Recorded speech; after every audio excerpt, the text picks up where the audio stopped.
Hello students, welcome to EduMitra.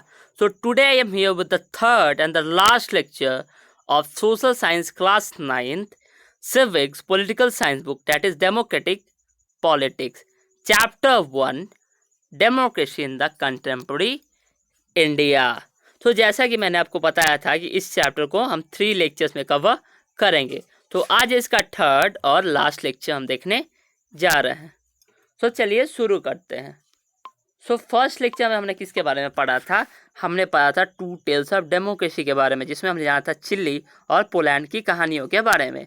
Second lecture में हमने क्या समझा था? सेकेंड लेक्चर में हमने समझा था two features of democracy, the march of democracy, और हमने समझा था फेसेस यानी stages in the expansion of democracy. तो आज के सेशन का हमारा फर्स्ट टॉपिक क्या है? आज के सेशन का हमारा टॉपिक है democracy at the global level. तो यहाँ हम डेमोक्रेसी को कंपेयर करेंगे, तुलना करेंगे किसमें? पूरा ग्लोबल लेवल यानी पूरा वर्ल्ड लेवल पर हम डेमोक्रेसी के बारे में जानेंगे। ठीक है, तो चलिए शुरू करते हैं और समझते हैं। तो शुरू करने से पहले अगर आप हमारे चैनल पर नए हैं, चैनल को सब्सक्राइब कर लीजिए और बेल आइकन का बटन दबाना ना भूलिए, क्योंकि मैं अपने चैनल पर ऐसे एजुकेशन रिलेटेड वीडियोस लाता रहता हूँ। तो चलिए शुरू करते हैं। जैसा कि मैंने आपको बताया था two types of countries, two types होते हैं। पहला है डेमोक्रेटिक, ठीक है, और दूसरा क्या होता है? Non democratic. ठीक है, तो डेमोक्रेटिक कंट्री में क्या होता है? The rulers are elected by the people, okay, and people has right to express their views, people has right to organize, and people has right to protest against injustice। ठीक है, वहाँ के लोगों को राइट ऑफ स्पीच होता है, कहाँ के? डेमोक्रेटिक कंट्री के लोगों को। लेकिन नॉन डेमोक्रेटिक कंट्री में there is no such right of speech. ठीक है, या वहाँ क्या किया जाता है कि वहाँ राइट ऑफ एक्सप्रेशन है, जो फ्रीडम ऑफ एक्सप्रेशन है, उसको छीन लिया जाता है। वहाँ लोगों को कोई हक नहीं होता कि वो अपना व्यूज प्रकट कर सके। तो इसको क्या बोलते हैं हम? The condition under the freedom of expression is on hold, या जहाँ के सिटीजन्स को कोई भी अपना एक्सप्रेशन, उनका व्यूज शेयर करने का कोई भी अधिकार नहीं होता है, तो उस कंडीशन को क्या बोलते हैं? आप याद कर लो। That condition is called as censorship, that is CENSORSHIP, यानी जहाँ क्या किया जाता है कि लोगों का फ्रीडम ऑफ एक्सप्रेशन को होल्ड कर दिया जाता है, रोक दिया जाता है, तो उसको क्या बोलते हैं? उस कंडीशन को क्या बोलते हैं? That condition is considered as censorship. ठीक है, so first point is it possible to have democracy at global level? Not at present। तो क्या यह पॉसिबल है कि डेमोक्रेसी हम ग्लोबल लेवल पे रख सकते हैं, यानी वर्ल्ड के सारे कंट्रीज डेमोक्रेटिक कंट्री हो जाए, या मैक्सिमम कंट्रीज डेमोक्रेटिक हो जाए? तो क्या यह पॉसिबल है? तो चलिए देखते हैं यह पॉसिबल है या नहीं। तो द यूएन क्या है? बेसिकली यूएन है यूनाइटेड नेशन। ठीक है, दैट इज यूएन और यूनाइटेड नेशन। ठीक है, तो यूएन क्या है? Basically UN has the International monetary Fund and the World Bank as global association of the world. तो यूनाइटेड नेशन का एसोसिएशन क्या? एक है इंटरनेशनल मॉनेटरी फंड और दूसरा है द वर्ल्ड बैंक। ठीक है, तो इसके बारे में अच्छे से समझते हैं। तो क्या हुआ बेसिकली? पहले क्या हुआ? 20th सेंचुरी में 2 वॉर्स हुए थे, 2 बड़े लड़ाइयाँ हुई थी। कौन कौन से थे? क्या आपको पता है? Yes, that is world war first and world war second. Okay, तो ये 2 बहुत डेंजरस युद्ध हुए थे। ठीक है, तो वर्ल्ड वॉर फर्स्ट हुआ, फिर हमारा 1919 में, फिर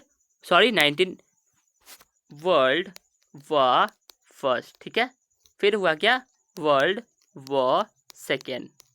टाइम ड्यूरेशन याद कर लो आप, 1914 से 1918 के लास्ट तक ये चला था। कौन था? वर्ल्ड वॉर फर्स्ट हमारा 1914 से 18। ठीक है, और दूसरा क्या है? That is world war second. ठीक है, ये कब तक चला था? 1939 से 1945 तक, ये 44 तक ये चला था। कौन सा? World war second. तो 2 बड़े वॉर हुए थे। ठीक है, और इससे क्या हुआ? वॉर के बाद बहुत सारा प्रॉब्लम्स के सामना करने पड़ा।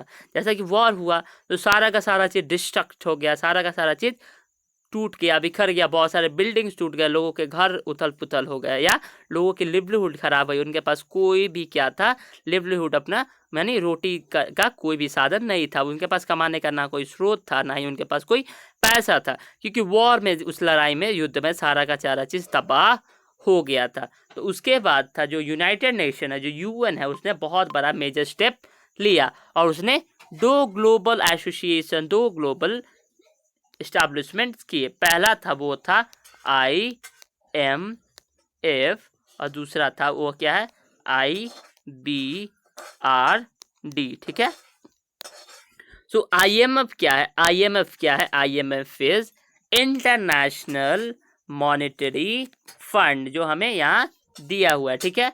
और दूसरा क्या है, दूसरा है हमारा the IBRD। IBRD means what, international bank of reconstruction and development. What is international bank of reconstruction and development? और इसी बैंक को हम क्या बोलते हैं, that is known as world bank. तो ये मैंने आपको इसलिए बताया क्योंकि बहुत लोगों को लाइफ टाइम में ये पता नहीं होता है कि वर्ल्ड बैंक है वो, इसको हम ऐसे ही कंसिडर करते हैं। उसका असली नाम क्या है, उसका असली नाम है international bank of reconstruction and development. तो इसका एस्टैब्लिशमेंट क्यों हुआ, रिकंस्ट्रक्ट एंड डेवलपमेंट, क्योंकि वॉर के बाद सब कुछ तो टूट बिखर गया था, तो रिकंस्ट्रक्शन यानी दोबारा कंस्ट्रक्शन करने के लिए इसका एस्टैब्लिशमेंट हुआ था, और डेवलपमेंट करने के लिए। तो ये जो क्या है, इंटरनेशनल मॉनेटरी फंड है, और ये क्या है, तो वर्ल्ड बैंक है। ये क्या करते हैं, वर्ल्ड बैंक प्रोवाइड करता है, क्या प्रोवाइड करता है, लोन प्रोवाइड करता है टू द गवर्नमेंट, यानी बहुत सारे गवर्नमेंट को, बहुत सारे कंट्रीज का गवर्नमेंट को लोन प्रोवाइड करता है। कौन, ये वर्ल्ड बैंक। जिससे क्या होता है कि वहाँ के जो गवर्नमेंट होते हैं अलग अलग देशों के, वो अपना कंट्री का डेवलपमेंट बहुत आसानी से कर सकते हैं। ठीक है। तो ये कौन सा प्रोवाइड करता है, दैट प्रोवाइड्स वर्ल्ड बैंक। ठीक है। और इंटरनेशनल मॉनेटरी फंड क्या है, ये सारे के सारे मॉनेटरी एक्टिविटीज़ को क्या करता है, इसको एग्जामिन करता है। ठीक है। तो ये जितने भी मॉनेटरी एक्टिविटीज़ है, मॉनेटरी एवं रिलेटेड टू मनी और related to development, related to construction और एनीथिंग, तो ये सारा क्या करता है, that is done by our World Bank and International monetary Fund. तो आपको ये दोनों एसोसिएशन, ये दोनों के बड़े ऑर्गेनाइजेशंस के बारे में पता चल चुका है। So they attempt to maintain peace and security among the countries of the world. तो ये इनका कोशिश क्या रहती है कि ये पीस और सिक्योरिटी बना सके अलग अलग हमारे कंट्रीज़ के बीच में, जितनी दुनिया में कंट्रीज उसमें शांति बना सके और उसको सिक्योरिटी प्रदान कर सके, ये कोशिश रहती है IMF और IBRD की। तो they give loans and money to government, और ये लोन और पैसा देते हैं गवर्नमेंट को। ठीक है। ये वहाँ के गवर्नमेंट अपने कंट्री का डेवलपमेंट कर सके या उसका रिकन्स्ट्रक्शन कर सके। ठीक है। So they are not fully democratic. So 5 countries है जो पूरा तरह से डेमोक्रेटिक नहीं है। कौन कौन से वो कंट्रीज है, 5 countries, United States, United Kingdom, France, China and Russia. ठीक है। तो 5 ये कंट्री है, United States, United Kingdom, France, China and Russia, has the veto power in the security council. ठीक है। तो ये वीटो पावर क्या होता है basically, so veto power is what is veto, veto is the right of a person, right of a person, किसी person का right हो सकता है, किसी पार्टी का राइट हो सकता है, या किसी नेशन का राइट हो सकता है, to stop a certain decision और लॉ। तो वीटो पावर क्या कहता है, it is a right of a person, right of a party, right of a nation to stop certain decisions और लॉ। ठीक है। So the word comes, the veto कहाँ से आया है, इसका ऑरिजिन पहले समझते हैं। तो वीटो इज लैटिन से आया है, दैट मीन्स वीटो का अर्थ क्या होता है, वीटो का अर्थ होता है फॉरबिड करना, फॉरबिड यानी मना करना। ठीक है। सो वीटो प्रोवाइड करता है अल्टीमेट पावर, किसको, या तो एक पर्सन को, या तो एक पार्टी को, या तो एक नेशन को, जिससे वो क्या कर सकता है, डिसीजन को रोक सकता है। ठीक है। सो अब ये वीटो पावर, ठीक है, व्हाट इज वीटो पावर, यानी वीटो का पावर किसी को दिया जाता है। ठीक है। तो वीटो पावर क्या होता है, एक राइट होता है, that is vested, that vest with a branch of government to, आप ये नोट कर लो बेसिकली, द पावर और right which is given, which is vested in a branch of government, that is what, where is it, that is veto power. Okay, so the right or power which is vested in a branch of government to cancel or postpone the decision, enactments, etc. ठीक है, तो ये क्या होता है basically, एक power होता है जो कि किसी भी कंट्री के सुप्रीम हेड के पास होती है, यानी वो 5 ही ऐसे देश है जिसको वीटो पावर दी गई है। किसको? United States, United Kingdom, France, China and Russia. ठीक है, तो ये 5 कंट्रीज है जिसको वीटो पावर दी गई है। तो वीटो पावर का यूज़ कैसे हो सकता है बेसिकली, मैंने आपको अपने पिछले लेक्चर्स में या पिछले क्लासेस में पढ़ा होगा। ठीक है, फॉर्म्स ऑफ गवर्नमेंट के बारे में। ठीक है, कौन कौन से फॉर्म्स ऑफ गवर्नमेंट होते हैं? लेजिस्लेचर यानी organs of government on the basis of sharing of power. ठीक है, पावर शेयर किया जाता है किसके किसके बीच में? Legislature, executive and judiciary. ये क्या है? फॉर्म ऑफ गवर्नमेंट है। ठीक है, तो लेजिस्लेचर क्या होता है? Legislature that makes laws,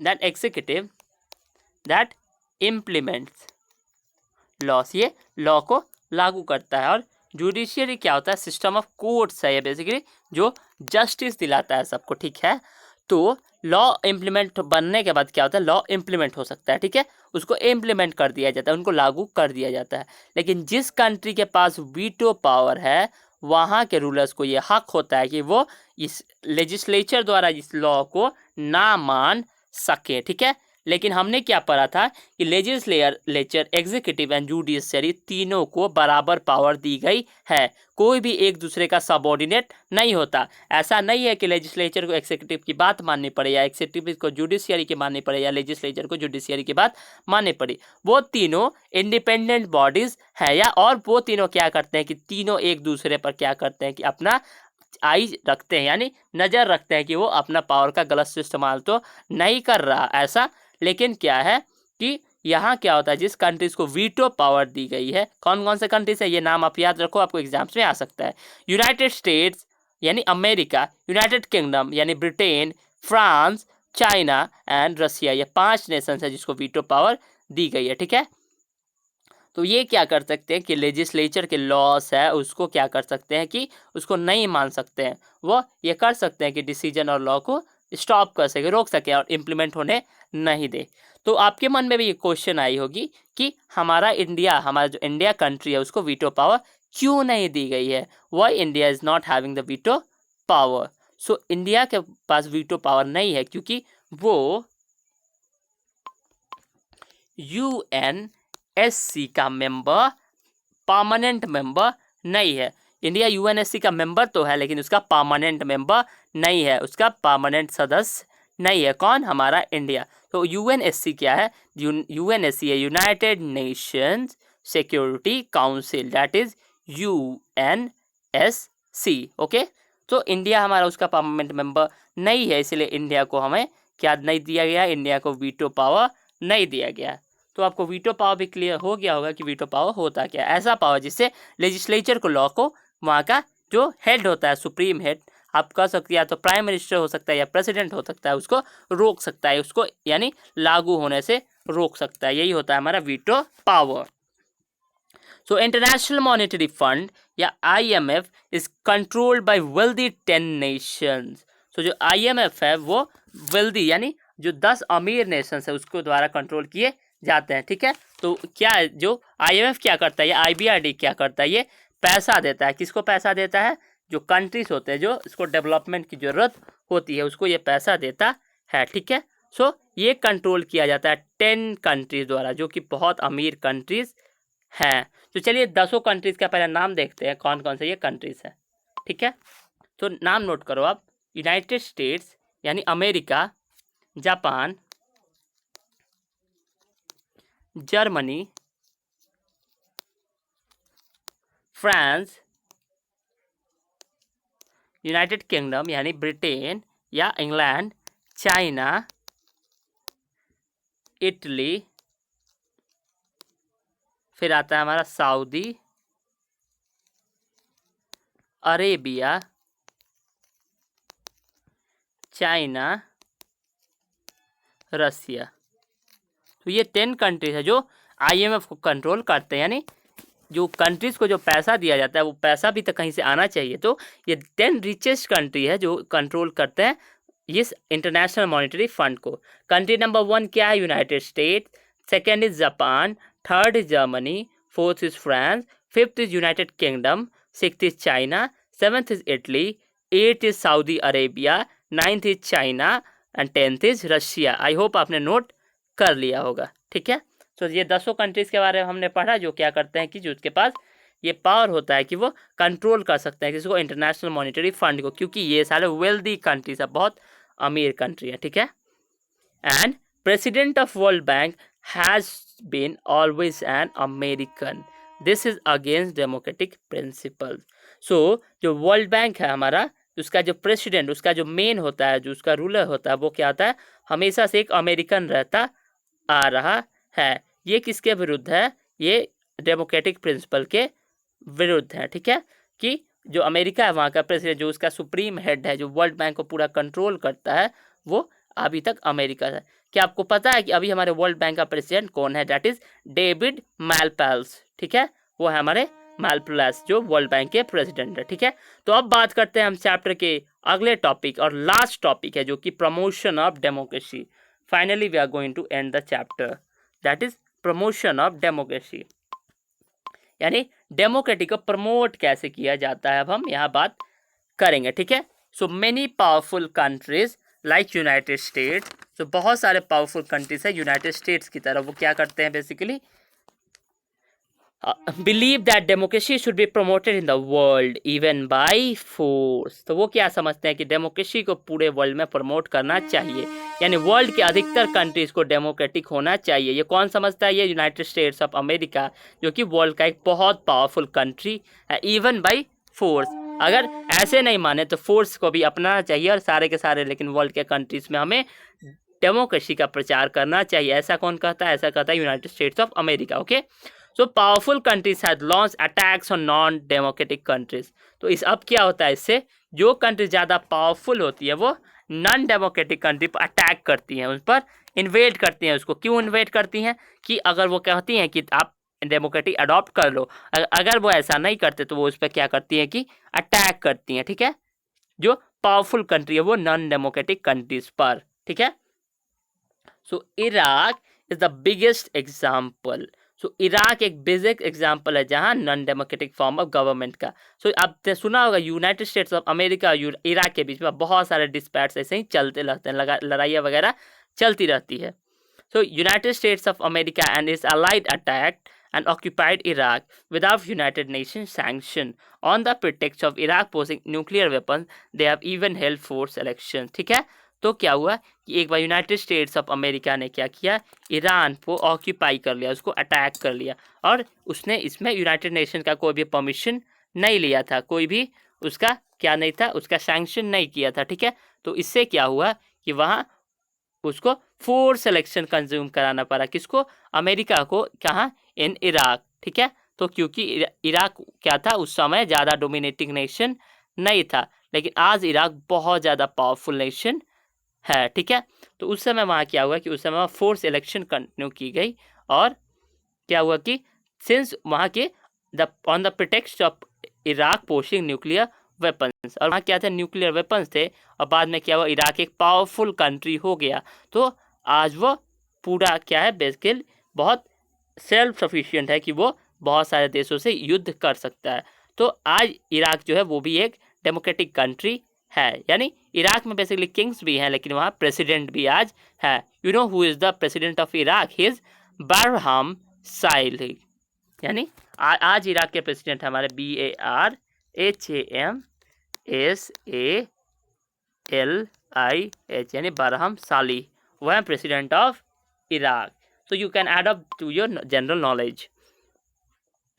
So the urge for democracy should come from the people and should not be imposed. So last statement क्या दिया गया? फाइनली हम कंक्लूजन पे समझते हैं कि अमेरिका ने उस समय बहुत कोशिश की, लेकिन इराक के पास न्यूक्लियर वेपन्स थे, तो उसने अमेरिका की बात नहीं मारी, और वहाँ they have even fold selection, लेकिन क्या हुआ कि डेमोक्रेसी का जो अर्ज है, जो डेमोक्रेसी की चाह होनी चाहिए, that should be come from the people. वो लोगों के मन से ही आना चाहिए, जो पर्टिकुलर कंट्री के गवर्नमेंट के पास ही ये चाह होनी चाहिए, और ये इम्पोज नहीं होना चाहिए, ठीक है, क्योंकि that is impractical. This is या खिलाफ है किसके, डेमोक्रेसी के, कि वहाँ ज़बरदस्ती कुछ काम हो, इसको इम्पोज किया जाए बाय फोर्स, ठीक है। तो फाइनली हम इस कंक्लूजन तक पहुँचते हैं कि डेमोक्रेसी की चाह किसी भी देश में उनके लोगों द्वारा आना चाहिए या वहाँ के रूलर के द्वारा आनी चाहिए, उसे इम्पोज करने में हमें नहीं लगना चाहिए। So finally democracy in the contemporary world chapter हमने फिनिश कर लिया है। तो अगर आपको इस चैप्टर में कोई भी डाउट हो तो हमें कमेंट सेक्शन में ज़रूर बताइए, हम कोशिश करेंगे कि आपका आंसर वहाँ कर सके, या आपको कोई भी एक्स्ट्रा इसमें क्वेरीज हो तो आप हमें कमेंट कर सकते हैं, हम कोशिश करेंगे कि उस पर एक नई वीडियोस ला सके। So class 9 social science civic political science book का डेमोक्रेटिक पॉलिटिक्स का चैप्टर 1 जो था democracy in the contemporary world को हमने यहाँ फिनिश कर लिया है। सो मिलते हैं अगले लेक्चर में किसी और टॉपिक के साथ और एजुकेशन रिलेटेड क्वेरीज के साथ। So till then, stay creative, keep learning, and most of all, have fun. Thank you for watching. See you again. Bye bye.